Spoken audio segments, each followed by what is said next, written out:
और हरिद्वार में बाबा रामदेव की प्रयोगशाला में प्रधानमंत्री मोदी लोगों को संबोधित कर रहे हैं। सुनते हैं। श्रीमान डॉक्टर के पॉल उत्तराखंड के युवा मुख्यमंत्री, श्रीमान त्रिवेंद्र सिंह जी रावत, पतंजलि योगपीठ के अध्यक्ष श्रीमान स्वामी रामदेव जी, पतंजलि योगपीठ के महासचिव श्रीमान आचार्य बालकृष्ण जी, पतंजलि योगपीठ के आचार्य प्रद्युम्न जी और विशाल संख्या में पधारे हुए प्यारे भाई और बहनों,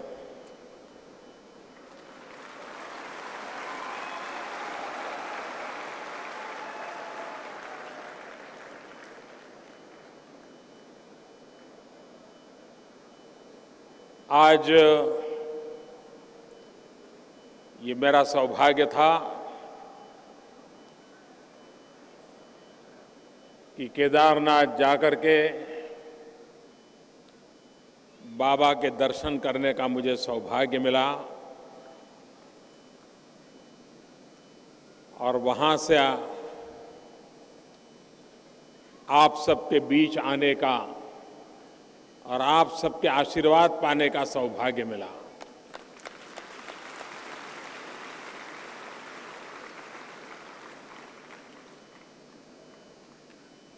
मुझे पता नहीं था, बाबा ने सरप्राइज दे दिया।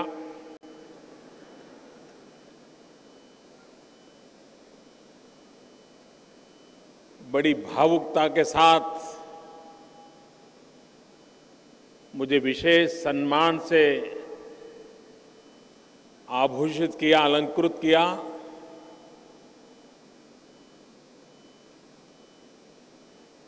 मैं स्वामी जी का, इस पतंजलि पूरे परिवार का अंतःकरणपूर्वक आभार व्यक्त करता हूं।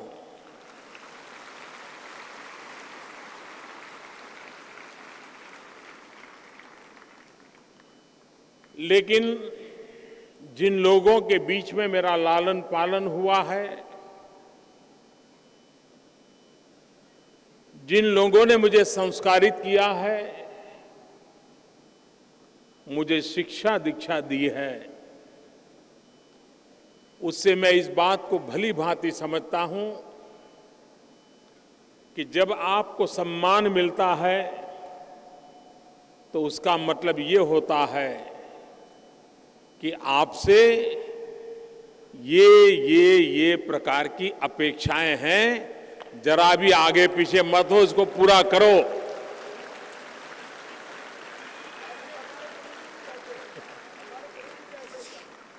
तो एक प्रकार से मेरे सामने मुझे क्या करना चाहिए, कैसे जीना चाहिए, इसका एक डूज एंड डोंट का बड़ा दस्तावेज उस गुरु जी ने रख दिया है। लेकिन सम्मान के साथ साथ आप सबके आशीर्वाद, 125 करोड़ देशवासियों के आशीर्वाद की ताकत पर मेरा पूरा भरोसा है।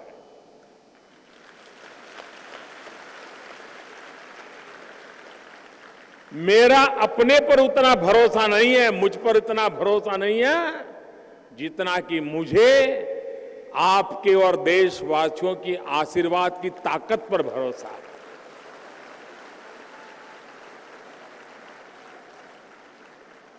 और इसलिए वो आशीर्वाद ऊर्जा का स्रोत है, संस्कार उसकी मर्यादाओं में बांध करके रखते हैं और राष्ट्र के लिए समर्पित जीवन जीने के लिए नित्य नई प्रेरणा मिलती रहती है। मैं आज जब आपके बीच में आया हूं तो आप भी भली भांति अनुभव करते होंगे कि आप ही के परिवार का कोई सदस्य आपके बीच में आया है।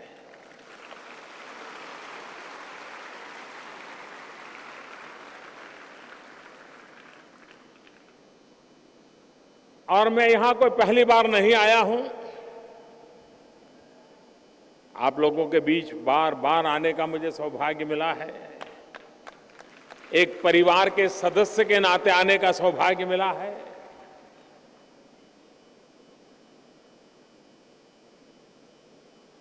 और ये भी मेरा सौभाग्य रहा है कि मैंने स्वामी रामदेव जी को किस प्रकार से वो दुनिया के सामने उभर करके आते गए, बहुत निकट से मुझे देखने का सौभाग्य मिला है।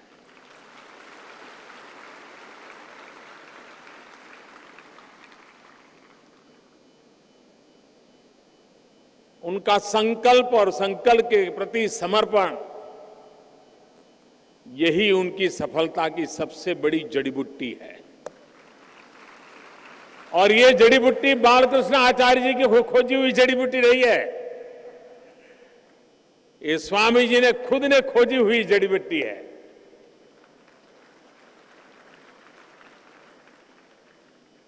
बालकृष्ण जी की जड़ी बूटी शरीर को स्वस्थ रखने के लिए काम आती है, लेकिन स्वामी रामदेव जी वाली जड़ी बूटी हर संकटों को पार कर करके नैया को आगे बढ़ाने की ताकत देने वाली होती है।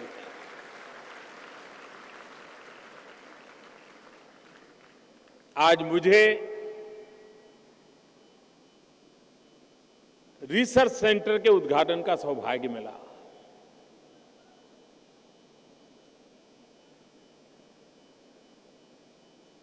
हमारे देश का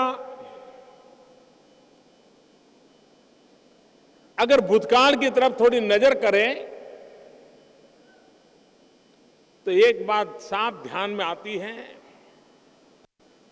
हम इतने छाए हुए थे, इतने पहुंचे हुए थे, इतनी ऊंचाइयों को प्राप्त किए हुए थे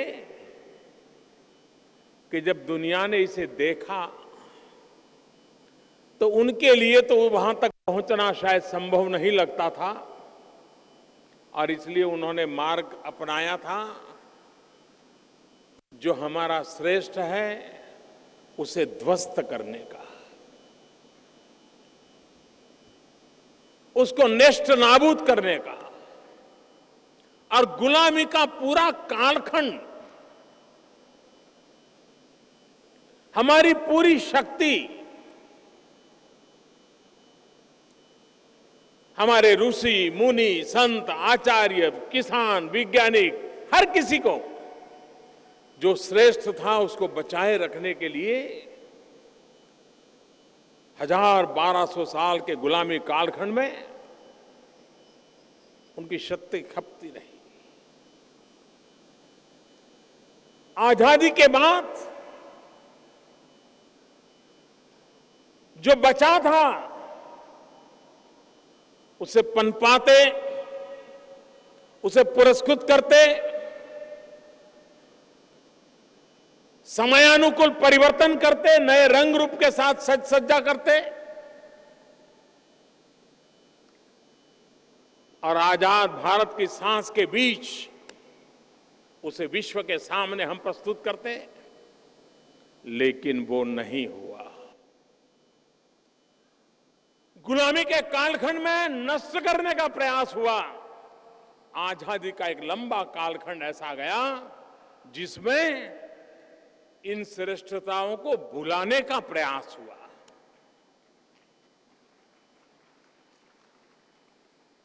दुश्मनों ने नष्ट करने का कोशिश की,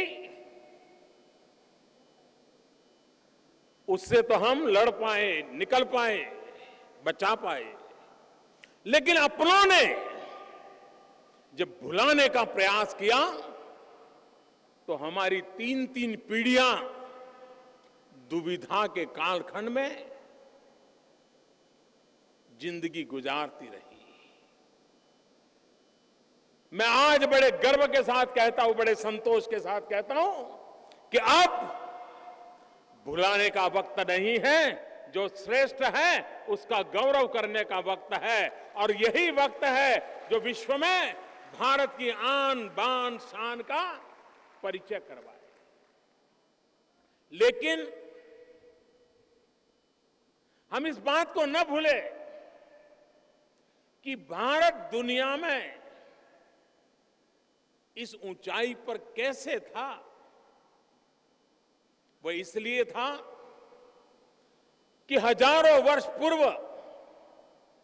हमारे पूर्वजों ने लगातार इनोवेशन में अपनी जिंदगी खपाई थी। नई नई खोज करना, नई नई चीजों को प्राप्त करना और मानव जात के कल्याण के लिए उसको प्रस्तुत करना, समयानुकूल ढालते रहना। जब से इनोवेशन की, रिसर्च की उदासीनता हमारे भीतर घर कर गई, हम दुनिया के सामने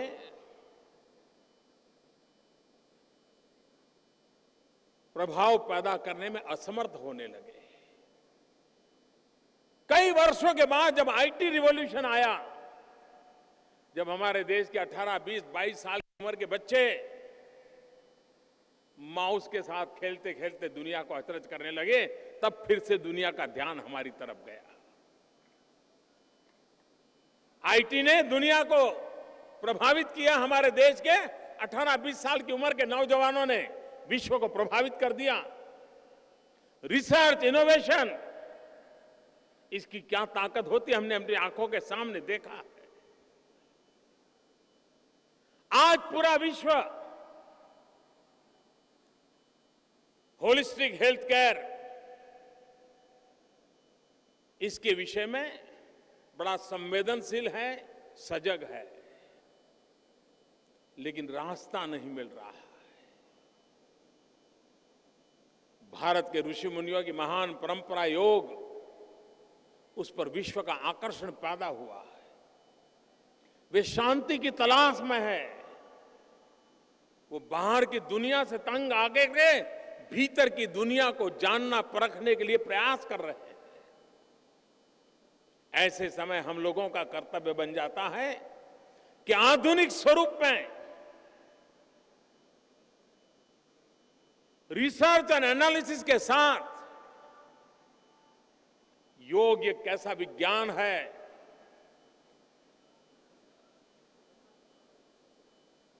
तन और मन की तंदुरुस्ती के लिए, आत्मा की चेतना के लिए यह शास्त्र कितना सहज उपलब्ध हो सकता है।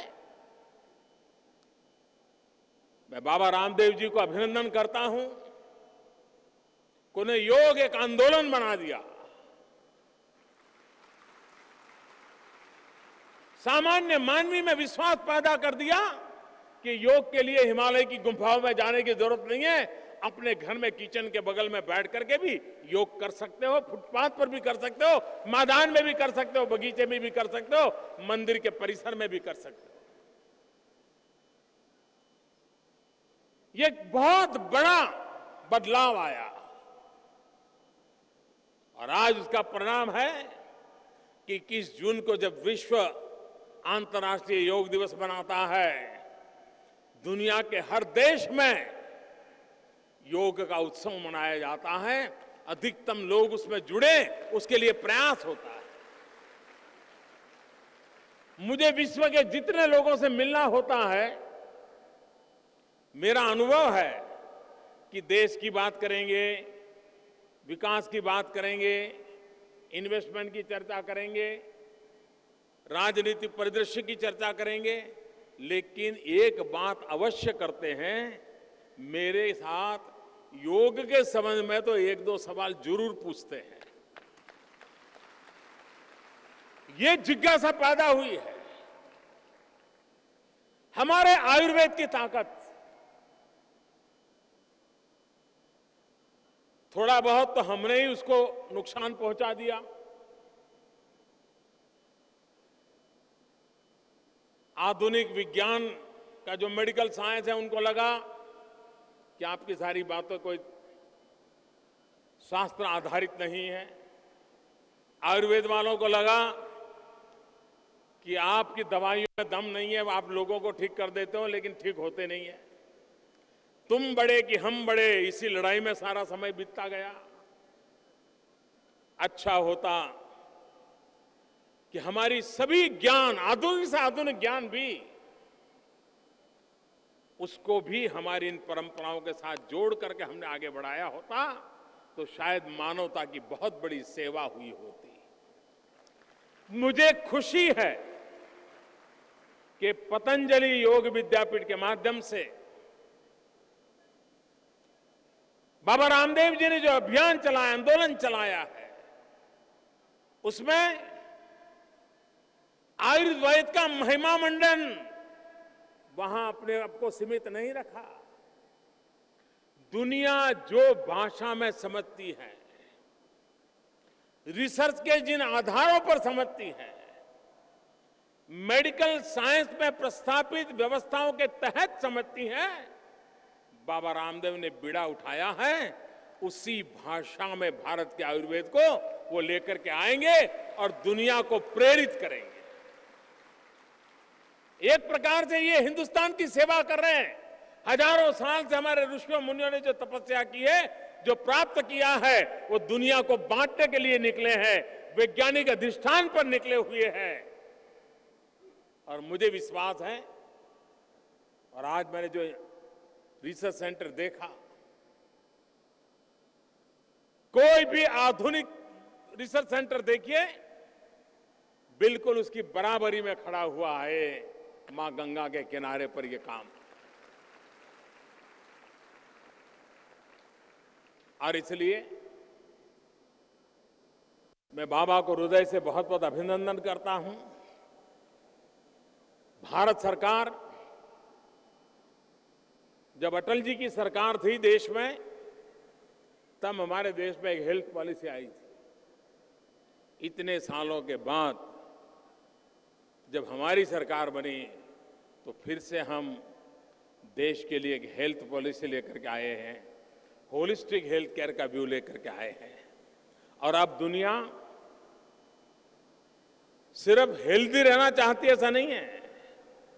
बीमारी न हो वहां तक अटकना नहीं चाहती है। अब लोगों को वेलनेस चाहिए और इसलिए सॉल्यूशन भी होलिस्टिक देने पड़ेंगे। प्रिवेंटिव हेल्थ केयर पर बल देना पड़ेगा। और प्रिवेंटिव हेल्थ केयर का उत्तम से उत्तम रास्ता जो है और सस्ते से सस्ता रास्ता है, वो है स्वच्छता। और स्वच्छता में कौन क्या करता है वो बात में छोड़े, हम तय करें। 125 करोड़ देशवासी तय करें कि मैं गंदगी नहीं करूंगा। कोई बड़ा संकल्प लेने की जरूरत नहीं, इसमें जेल जाने की जरूरत नहीं है, फांसी पर लटकने की जरूरत नहीं है, देश के लिए सीमा पर जाकर के जवानों की तरह मरने मिटने की जरूरत नहीं है। छोटा सा काम, मैं गंदगी नहीं करूंगा। आपको कल्पना है, एक डॉक्टर जितनी जिंदगी बचा लेता है, उससे ज्यादा बच्चों की जिंदगी आप गंदगी न करके बचा सकते हैं। आप एक गरीब को दान पुण्य देकर के जितना पुण्य कमाते हो, गंदगी न करके एक गरीब जब स्वस्थ रहता है तो आपका दान रुपयों में देते हैं, उससे भी ज्यादा मूल्यवान हो जाता है।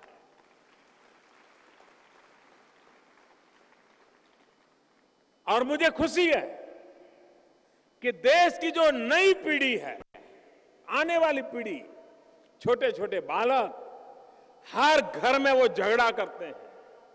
अगर परिवार के वृद्ध व्यक्ति ने, बुजुर्ग ने कोई एक अगर छोटी सी चीज फेंक दी कार में जा रहे हैं, अगर पानी का बोतल बाहर फेंक दिया तो बेटा कार रुकवाता है, छोटा पोता 5 साल का कार रुकवाता है, ठहरो, मोदी दादा ने मना किया है, ये बोतल वापस ले आओ। ये माहौल बन रहा है जी। छोटे छोटे बालक भी मेरे स्वच्छता आंदोलन के सिपाही बन गए हैं। और इसलिए प्रिवेंटिव हेल्थ केयर, इसको हम जितना बल देंगे, हम हमारे देश के गरीबों की सबसे ज्यादा सेवा करेंगे। गंदगी कोई नहीं करता है, गंदगी हम करते हैं और हम ही फिर गंदगी पर भाषण देते हैं। अगर एक बार हम देशवासी गंदगी न करने का फैसला कर ले, इस देश से बीमारी को निकालने में, तंदुरुस्ती को लाने के लिए हमें कोई सफलता पाने में रुकावटें नहीं आएगी।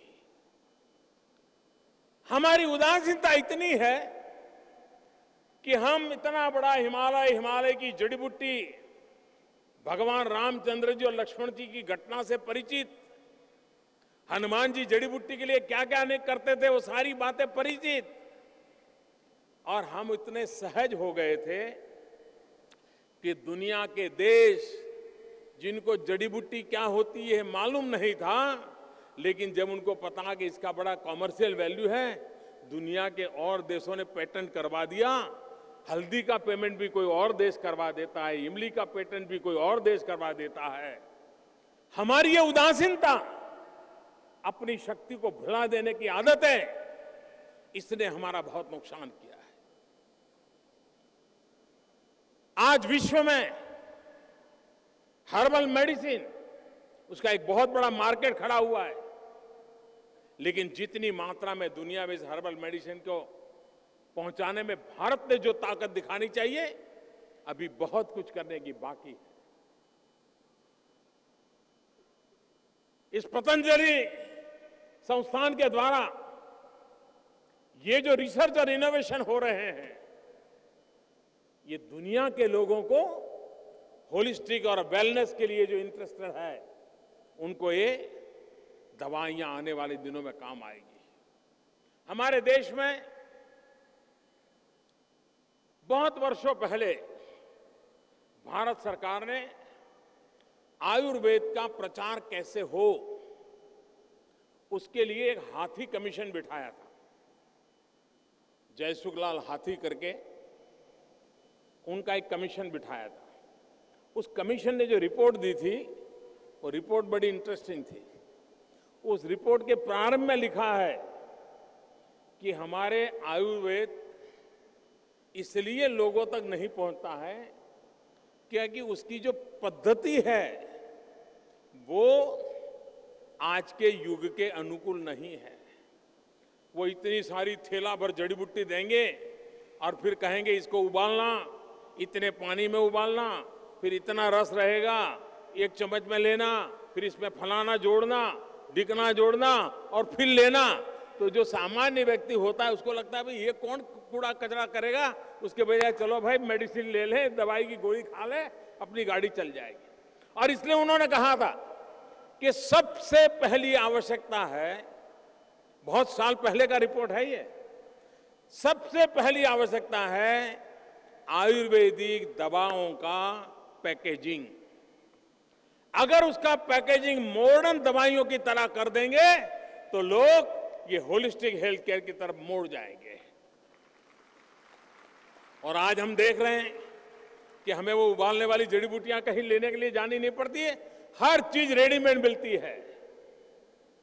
बस समझता हूं कि आचार्य जी ने अपने आप को इसमें खपाया हुआ है और आज जिस किताब का लोकार्पण करने का मुझे अवसर मिला, मुझे विश्वास है कि दुनिया का इस किताब पर ध्यान जाएगा, मेडिकल साइंस से जुड़े हुए लोगों का ध्यान जाएगा।